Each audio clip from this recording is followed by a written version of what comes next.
نحمده ونصلي ونسلم على رسوله الكريم اما بعد فاعوذ بالله من الشیطان الرجیم بسم اللہ الرحمن الرحیم۔ قابل قدر معزز ناظرین، آج سے ہم ایک نئے سلسلہ درس کا آغاز کر رہے ہیں اور وہ ہے کلام اقبال، کیونکہ علامہ اقبال علیہ الرحمہ یہ ماضی قریب کے وہ عظیم ترین فلاسفر ہیں، دانشور ہیں، شاعر ہیں کہ جنہوں نے امت محمدیہ صلی اللہ علیہ وسلم کو جب مختلف فلسفہ زندگی مسلمانوں پر حملہ آور ہوئے، ایک تو پوری روئے زمین پر سیاسی اعتبار سے مسلمان مغلوب تھے، اور اس سیاسی غلبے کو غیر مسلموں نے دین حق، دین اسلام کو مٹانے کے لیے اور اس کا جو پھیلاؤ ہے اس کو روکنے کے لیے اپنے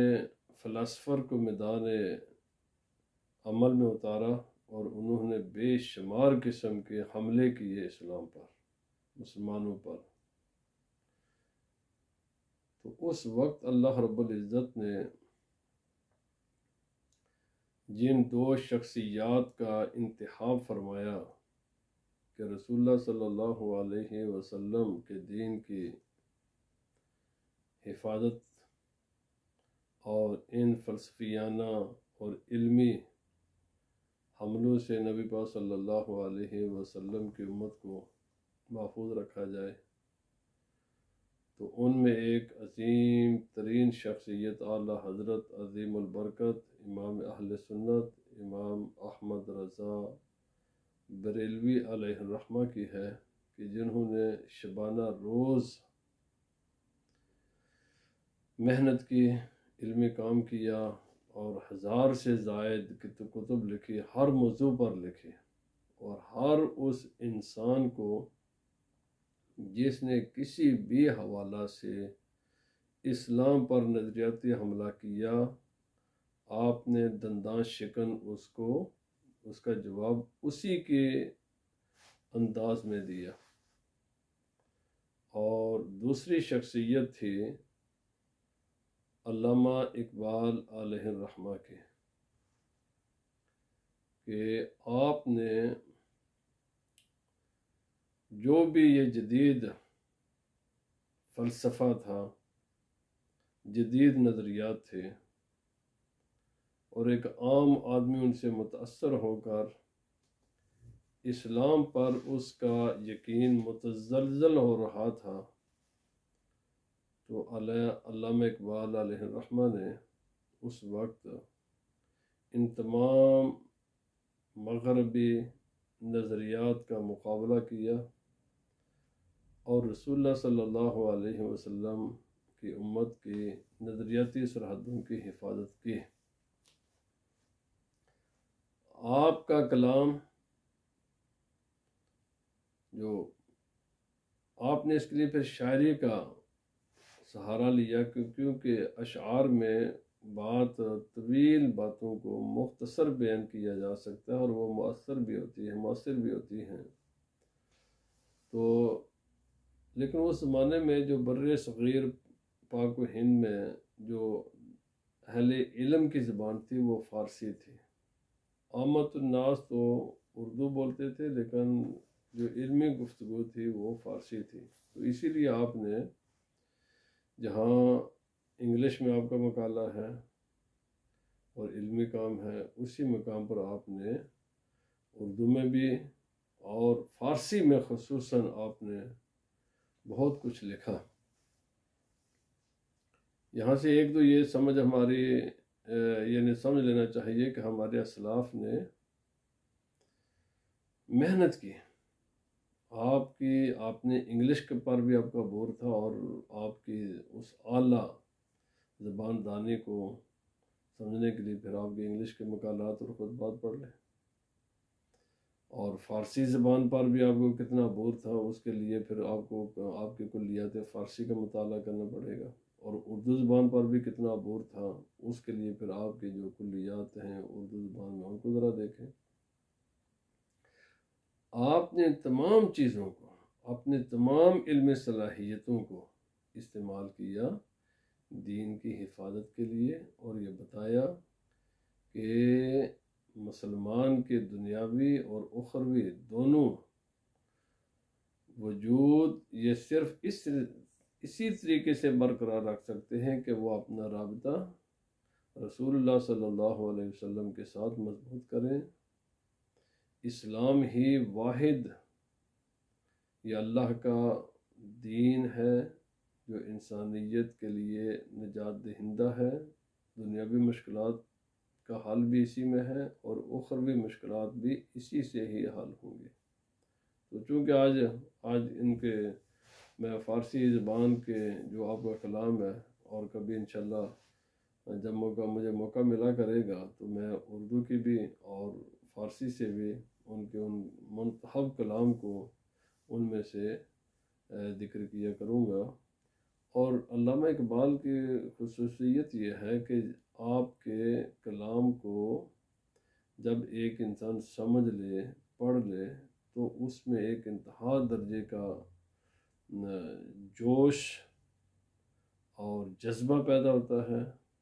انسان کا خون گرم ہو جاتا ہے، اور کچھ کرنے کے لیے وہ انسان میں حرکت پیدا ہوتی ہے کہ وہ بھی اٹھ کھڑا ہو، اور وہ بھی اپنے دین کے لیے، اپنی قوم کے لیے، اس انسانیت کے لیے کچھ کر گزرے. انداز درس یہ ہوگا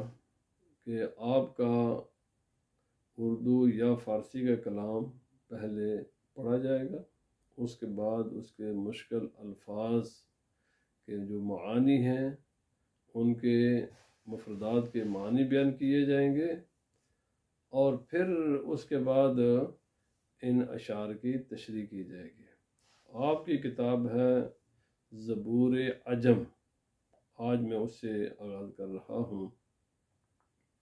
آپ سب مسلمان جانتے ہیں کہ زبور اللہ کی کتاب ہے جو حضرت داؤد علیہ السلام پر نازل ہوئی. تو اسی چونکہ اس میں دعائیں ہیں، اللہ رب العزت کی بارگاہ میں التجائیں ہیں، اور راز و نیاز کی باتیں ہیں، آہذاریاں ہیں. تو علامہ اقبال نے بھی کہا کہ یہ میری کتاب زبور عجم ہے، یعنی جو نن عرب لوگ ہیں بس یہ انہی کی، یعنی اس میں نے اللہ رب العزت سے دعائیں کی ہیں، التجائیں کی ہیں، اپنے دل کی جو میری کیفیت ہے اس کو میں نے بیان کیا ہے،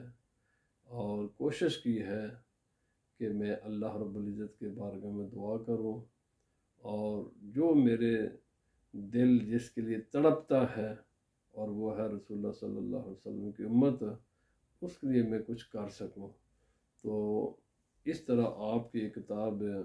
زبور عجم سے آج اس درس کا ہم آغاز کر رہے ہیں. اور آپ کہتے ہیں باخوانندہ کتاب زبور، سب سے پہلے آپ کہتے ہیں میری کتاب زبور عجم کو پڑھنے، سننے، سمجھنے والے ان سے پہلے گزارش یہ ہے کہ پہلے میری اس بات کو سنیں، اس کے بعد آغاز کریں. اور یہ کیا ہے؟ یہ ایک دعا ہے جو علامہ اقبال نے اللہ رب العزت کے بارگاہ میں کی ہے، اور ہم سب کو چاہیے کہ آج اس دعا میں شامل ہوں. آپ فرماتے میش ود پردہ چشم پر کاہے گاہے، دیدم ہر دو جہاں را بنگاہے گاہے، وادی عشق بسے دور و درازست ولے، تیش ود جادہ صد سالہ با آہے گاہے،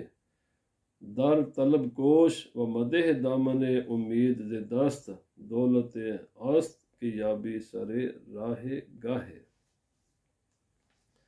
جو لوگ فارسی نہیں جانتے ان کے لیے گزارش ہے، اور بہت اچھا بہت بہترین موقع ہے طلبہ و طالبات کے لیے جو فارسی کے الفاظ فارسی کو سمجھنا چاہتے ہیں، تو ان کے لیے یہ وکیبلری ذخیرہ الفاظ کو یعنی جمع کرنے کے لیے بہت اچھا موقع ہے۔ انشاءاللہ میں ایک ایک لفظ کا پہلے معنی عرض کروں گا اور اس کے بعد ان کے ترجمات کیا جائے گا، اور اگر کوئی کسی بھی دنیا کے خطے سے فارسی زبان کو سمجھنے کے لیے کوشش کرے، اور یہ ہمارے مسلمانوں کا بہت بڑا علمی سرمایہ فارسی زبان میں ہے، تو آپ اپنے مقامی علماء سے رجوع کریں، یا بندہ ناچیز بھی اس کے لیے حاضر ہے، اور مسلمانوں کو جہاں دیگر اپنے بچوں کو اپنے خود اور اپنے بچوں کو تعلیم دیتے ہیں وہاں ہی ہمیں فارسی کی تعلیم دینی چاہیے۔ اسی سے ہمارا رابطہ اپنے دین کے ساتھ مستحکم مضبوط ہوگا، عربی، فارسی اور اردو، اور اسی طرح کی جو باقی زبانیں ہیں، لیکن جو کہ بہت بڑا دین کا کام ان 3 زبانوں میں ہوا ہے، تو اپنے بچوں کو عربی بھی سکھائیں، فارسی بھی سکھائیں، اردو بھی سکھائیں، اور جو باقی وہ بڑی زبانیں دنیا کے جن میں دین کا کام ہے یا ہو رہا ہے، تو ان زبانوں کی تعلیم دینی چاہیے۔ آپ فرماتے ہیں پردہ چشم، چشم کا معنی ہوتا ہے آنکھ، پردہ کا معنی ہم جانتے ہیں، یہ اردو میں بھی لفظ استعمال ہوتا ہے پردہ۔ پرکاہے، پرکاہے کہتے ہیں چھوٹے سے تنکے کو، چھوٹے سے تنکے کو، اور گاہے کا معنی ہوتا ہے کبھی کبھی۔ میش ود پردہ چشم پرکاہے گاہے، علامہ اقبال کہتے ہیں کبھی تو ایسا ہوتا ہے ایک چھوٹا سا تنکا ہوتا ہے، وہ آنکھ میں جب پڑ جاتا ہے تو انسان کی آنکھ دیکھ نہیں سکتی، آنکھ بند ہو جاتی ہے، دیکھنا وہ چھوڑ دیتی ہے۔ انسان کو یہ چھوٹا سا تنکا تکلیف دیتا ہے، چھوٹا سا تنکا ہوتا ہے جو آنکھ کا پردہ بن جاتا ہے۔ دیدم ہر دو جہاں راہ بنگاہے گاہے، لیکن جب اللہ رب العزت کی مدد اس کے شامل حال ہو، جب خدا تعالیٰ کسی کا مددگار ہو، تو علامہ اقبال کہتے ہیں اگر کسی کو وہ چاہے تو ایسی نگاہ عطا کر دے کہ دونوں جہاں بھی ایک نظر سے دیکھ لیتا ہے، دونوں جہاں کائنات کی یہ ساری وسعتیں اس کی نگاہ میں آ جاتی ہیں، اور یہ سب کچھ میرے رب کے حوالے ہے۔ اگر چاہے تو ایک تنکے کو آنکھ کا پردہ بنا دے، اور اگر چاہے تو ایک انسان کو دونوں جہاں اس کے سامنے کھول کر رکھ دے، اور وہ ایک جگہ پر بیٹھ کر پوری کائنات کو دیکھ لے۔ یہ میرا موضوع نہیں ہے، اس پر بہت سی احادیث بہت کچھ ہے، یہ اللہ رب العزت کی مشیت ہے جس نے یہ ساری کائنات بنائی ہے، جب چاہے جیسے چاہے اس کو ایسے ہی چلاتا ہے، چاہے تو ایک معمولی سی جیسے ایک معمولی سے مچھر سے فرعون کو ہلاک کر دیا، چھوٹے سے کام سے۔ ابھی کوئی دیر بھی نہیں ہوئی ہے، یہ کرونا وائرس ایک ایسا وائرس جو کہ عام مائکروسکوپ میں بھی نہیں آتا، اس مائکروسکوپ میں نظر نہ آنے والے وائرس سے پوری دنیا کو اس نے بند کرا دیا۔ یہ اس کی مشیت ہے، یہ اس کی مرضی ہے، جب چاہے تو وہ کسی چھوٹی سی چیز کو بڑی بڑی چیزوں کے لیے رکاوٹیں بنا دے، اور جب وہ چاہے تو اس ساری کائنات کو کسی انسان کے لیے کشادہ کر دے، اس کے سامنے ظاہر فرما دے، حقائق اس کے سامنے آ جائیں، تو فرماتے ہیں وادی عشق بسے دور درازست والے۔ وادی کا معنی ہوتا ہے وادی، مشہور لفظ ہے اردو زبان میں، اور بسے کا معنی ہوتا ہے بہت، دور دراز کا معنی یہ مشہور لفظ اردو میں بھی استعمال ہوتا ہے، والے کا معنی یہ لیکن کا مخفف ہے، یعنی اور لیکن۔ فرماتے ہیں وادی عشق اگرچہ بہت دور ہے، عشق یہ آسان نہیں ہے، مشکل چیز ہے، یہ جس کو چاہے اللہ رب العزت یہ آگاہ عطا فرما دے، یہ دولت جسے چاہے وہ عطا فرما دے۔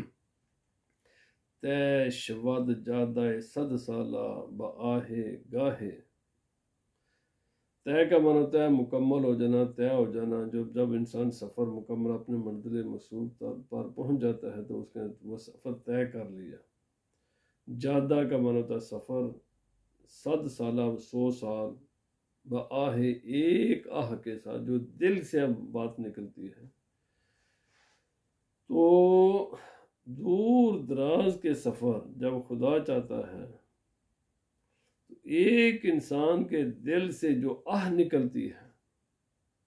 سچے دل کے ساتھ، رسول اللہ صلی اللہ علیہ وسلم نے فرمایا غافل دل اور لہو لعب میں مشغول دل،